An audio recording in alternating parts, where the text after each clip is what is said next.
Welcome back to the writer's room. On today's episode, we are talking about our favorite ghosts and ghostly stories ever captured on the silver screen. I'm so scared.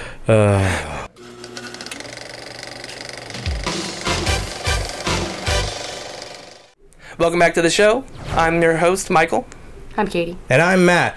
And of course, we're coming to you from HollywoodRedux.com, where you can check out all of our other fun shows like the IGL podcast and the K-Files podcast. But today, we're talking about ghosts and ghost stories and spooky things on film. That's right. Lovely things that we go to the movies to get scared for. A lot of the times it's ghost stories. You know, you have The Conjuring and all sorts of good things lately. We just did a review on The Conjuring 2. Absolutely. Go check that out, too. Yeah, James Wan tells a really good ghost story. Yeah, he does. Insidious is another really good James Wan ghost story, yeah, I would argue. Absolutely. There's a lot of ghost stories. I mean, I love The Fog. John Carpenter's The Fog. You know, you got the pirate ghosts with the glowing eyes, which was always scary. They just wanted their gold back. That's all. That's all they wanted. And the church was greedy. Giant 24-karat gold cross. That was the way to do it. And I'm not talking about that crappy remake. Tom Welling. Ouch. Oh, sorry. You know, there's always Poltergeist as well. Poltergeist is a good one. I love Poltergeist. I mean, I think that's the ultimate ghost story movie. Yeah. That was the OG. Yeah. Really. Steven Spielberg presents Poltergeist. Yeah, no, it was a great movie. And I believe it was directed by Joe Dante. Well, I'm going to get in trouble if that's not Joe Dante. Well, it was... I forget the person who gets credit for directing, and I don't think it's Joe Dante. It's another, like, of that time guy. But Steven Spielberg directed it. I think we all understood that he shepherded that project. Yeah, well... I don't know. But it's a great ghost movie. Check it out. Yeah. Lots of scary things, from possessed clown dolls under the bed to... creepy trees and skeleton pools. And, of course, just the average poltergeist that'll throw your kid across the kitchen floor. Yeah, one of my favorite ghosts in film is actually in the Harry Potter series. Mm-hmm. There's Moaning Myrtle. I feel like she's an accurate representation of what a ghost would be like after they're dead. Just sad. Just very sad. They don't leave the bathroom. They just moan about, you know, being dead all the time. That's about all they experience. Mm-hmm. There's also Nearly Headless Nick in the series, one of my favorites. But why is he nearly headless? You know, takes his head off. Katie, what do you think? What's some else that? What's some of your other favorite ghost movies? Well, obviously, Ghost is probably very important and very romantic. Ghost story. Yeah, that's about Patrick love. Swayze. You gotta love the dead in Lord of the Rings that Aragorn summons, the paths of the dead, and then they take out the ultimate ghost poop at the end of the Battle of Pelennor Fields. I like those ghosts a lot because they're pretty. I mean, they're dicks, yeah. and they look they just like deserve to be ghosts. Yeah, and they look like just like the ghosts in kind of the new ghosts in the new Ghostbusters reboot deal. Oh, I see. Yeah, kind of just greenish blue. Yeah, that weird glow. The stereotypical Hollywood ghost now. They're either green or blue, and very, very dusty, very smoky, very hazy. Yeah, they have that atmosphere about them. Yeah. Ghosts used to be scary, man. They used to be people in suits and stuff, and they'd add some effects to them, and they were a lot more creepier than the pretty flashy CG ghosts that you see now. Well, I think you're discounting all the friendly ghosts, like Casper. Casper? Or like Bill Cosby's Ghost Dad. Well, I didn't want to bring up Ghost Dad because of Bill Cosby. But yeah, true. I also think he's a ghost. You can even say the ridiculous pig with the glowing eyes from the original Amityville horror movie.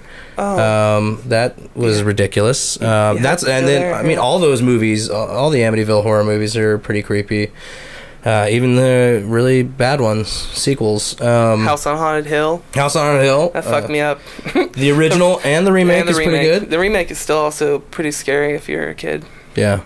Well, how the like really cool like shutter speed. The head motions were Dr. Victor von Vonnegut. Yeah, it's scary. I love the creepiest part of that movie for me was the because I had that same video camera that the that what's her name from Mortal Kombat had, and she's like walking through the hall and she keeps like pulling it up in camera, and you see everybody like a surgery happening, and then it goes down and it comes back up, and I always thought that was like terrifying. That is very terrifying. Yeah.